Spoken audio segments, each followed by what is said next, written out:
namhlanje njengabadidiyeli bebutho likaZulu bempi yesilo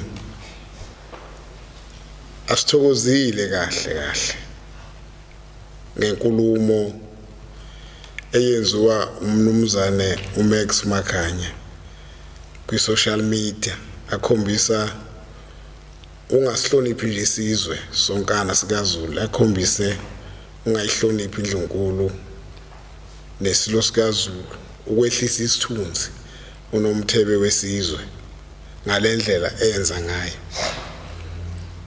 Kodwa kana kuba kunjalo ngeke sivumele imizwa yethu nentukuthelo ibe ngaphezulu kokuhlonipha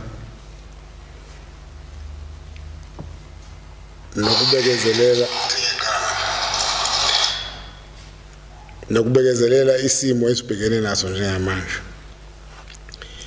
Le nkulumo kaMnumzane uMax Makhanya sinesikhathi iqalile eyenza, kodwa asihambisananga nayo iqala esikwenzile. Sixhumane noNdunankulu wesizwe sakwaMakhanya lapho athi uMax ungawakhona, samtshela ukuthi ayisiphethe kahle lento futhi akekho umuntu owumZulu emphethe kahle. Silandela umgudu ukuthi Ndunankulu wesizwe sakwaMakhanya uMnumzane uMbongeni Makhanya uNdunankulu wesizwe awuqoqelele udaba ukusondezela le ndoda ebonakala ingasihloniphi siwuZulu wonkana. uNdunankulu wesizwe sakwaMakhanya walwemukela udaba walithatha. Sizama njalo ukuhlonipha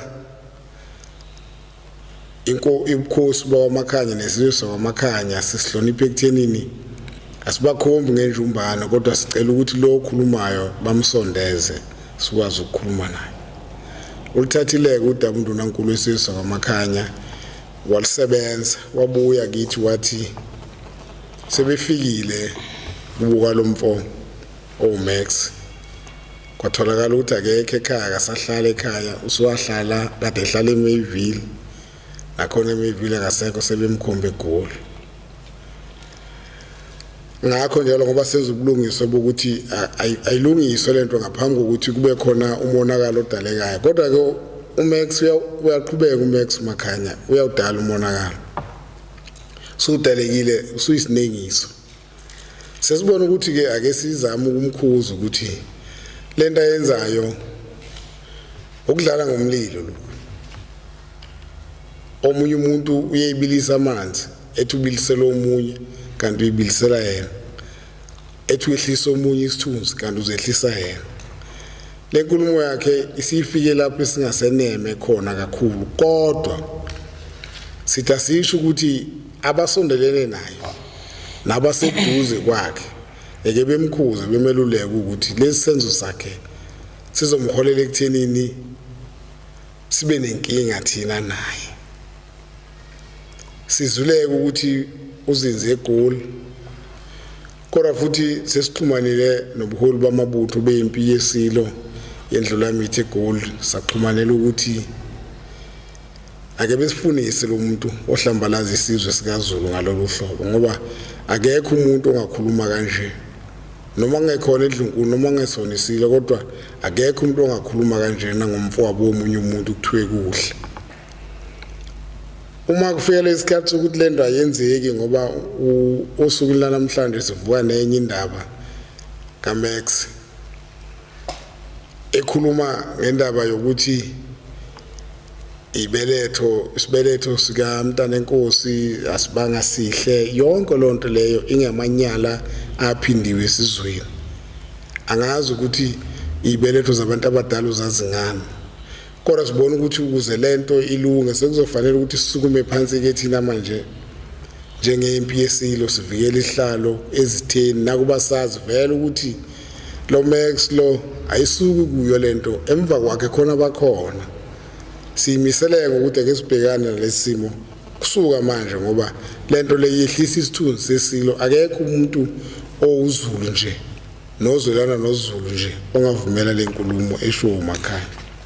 Ngakho kusezandleni zethu ukuthi ake siyitreat ngendlela ezokwazi ukuthi nathi sigculise sigcine sijabulile, ngoba isijabulisi lento iyenziwa uMakhanya.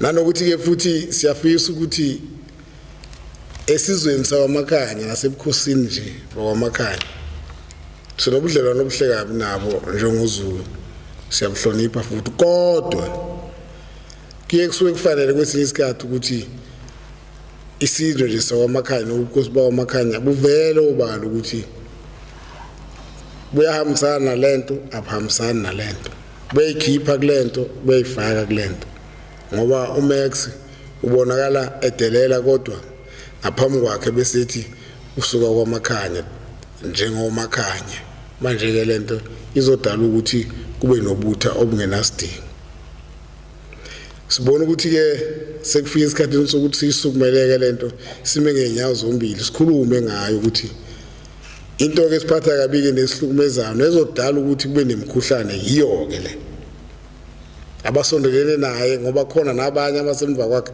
abazi ukuthi kusukela manje sikhona sobuya nomkhwezeli ngoba kunabanikazi bawo lento abayiphethlayo thina asiphoqi umuntu ukuthi asihloniphele ingonyama ngoba ingonyama ingeyethu njengoZulu uma umuntu ebona ukuthi khona yena kumfanele kuba kube ngeyakhe ingonyama akabuye eceleni thina siyakholelwa ekuthenini okhokho bethu omkhulu bethu obaba bethu babekholelwa ehlonipheni idlunkulu njengoba nathi sihlonipha asikho isidingo sokuthi kube khona umuntu ozokwehlisa ingonyama isithunzi ngalolu hlobo ilokho besithi asikwedlulise okusiphethe kabi kulesi sikhathi uze kuzofika usuku namhlanje